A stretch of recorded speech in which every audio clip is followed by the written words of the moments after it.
T20 ലോകകപ്പ് സെമിയിൽ India England മത്സരം ആവേശകരമായ അന്ത്യത്തിലേക്ക് 254 റൺസ് വിജയലക്ഷ്യം പിന്തുടരുന്ന ഇംഗ്ലണ്ട് കൂറ്റനടികളോടെ മത്സരത്തിൽ സാധ്യത നിലനിർത്തുന്നുണ്ട്.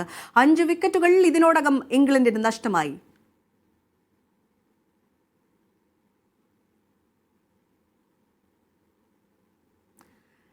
മുഹമ്മദ് നൌഫലാണ് വാങ്കഡെ സ്റ്റേഡിയത്തിൽ നിന്ന് വാർത്തയുടെ വിശദാംശങ്ങളുമായി ചേരുന്നത്. നൌഫൽ, ആവേശകരമായ ഒരു മത്സരമാണല്ലേ അവിടെ നടന്നുകൊണ്ടിരിക്കുന്നത്. ഇന്ത്യക്ക് ഇപ്പോൾ വിജയ സാധ്യത എത്രമാത്രമുണ്ട്?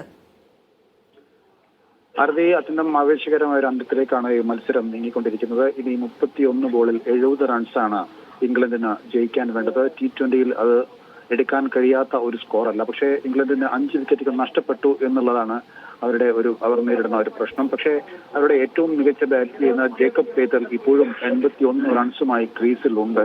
അതുകൊണ്ട് തന്നെ അവർക്ക് ഇപ്പോഴും വിജയപ്രതീക്ഷ നിലനിൽക്കുന്നു.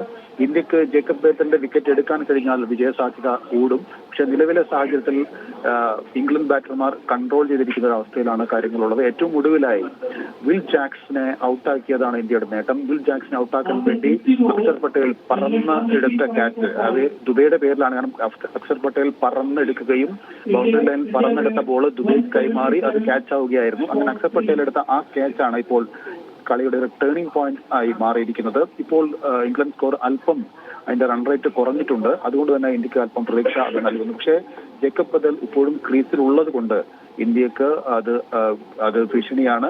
ജേക്കബ് ബദലിന്റെ വിക്കറ്റ് എടുത്താൽ മാത്രമേ ഇന്ത്യക്ക് വിജയസാധ്യതയുള്ളൂ. ജസ്പ്രീത് ബുംറയാണ് ഇപ്പോൾ ബോൾ ചെയ്യാൻ വേണ്ടി വരുന്നത്. അപ്പോൾ സ്വാഭാവികമായും ബുംറയുടെ കഴിവ് അദ്ദേഹം ഒരു വിക്കറ്റ് എടുക്കാൻ വേണ്ടി ഉപയോഗിക്കും നമുക്ക് പ്രതീക്ഷിക്കാം. അങ്ങനെയെങ്കിൽ ഇന്ത്യക്ക് വിജയസാധ്യത കൂടുതലാണ്. പക്ഷേ ഇപ്പോൾ 30 ബോളിൽ 69 റൺസ് എന്ന നിലയിലാണ് ഇംഗ്ലണ്ട് ഉള്ളത്.